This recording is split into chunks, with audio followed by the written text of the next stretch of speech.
Интернет бизге чексиз маалымат жана мүмкүнчүлүктөрдү берет. Биз күлкүлүү видеолордон сүйүктүү ырларга чейин үй тапшырмасын кантип чечүү боюнча кеңештерди таба аласыз.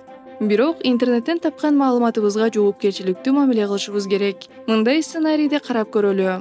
Гарольд Ашпозчу китеп жазып, аны онлайн дүкөндөргө саткысы келет. Ал сүрөт тарта албайт, ошондуктан интернеттен сүрөттөрдү издейт. Ал ар кандай тамактардын сүрөттөрүн жүктөп, китебине киргизет.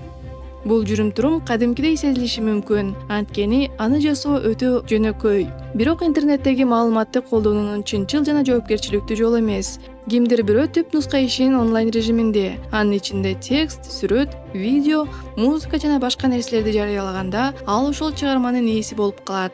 Ээси катары ал белгилүү бир укуктарга ээ. Алар көбүнчө автордук укук деп аталат.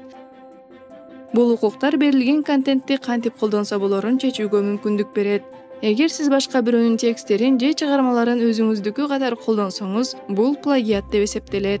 Бул авторго чынчыл эмес мамиле жасалып, жана сизди кыйынчылыкка алып келиши мүмкүн. Эгерде сиз өз ишиңизде бирөөнүн эмгегин колдонууну кааласаңыз, анда ал чыгарманын авторуна кайрылууну унутпаңыз. Сиз сата турган өнүмдө бирөөнүн эмгегин колдонуу үчүн алгач чыгарманын авторунан уруксат алышыңыз керек.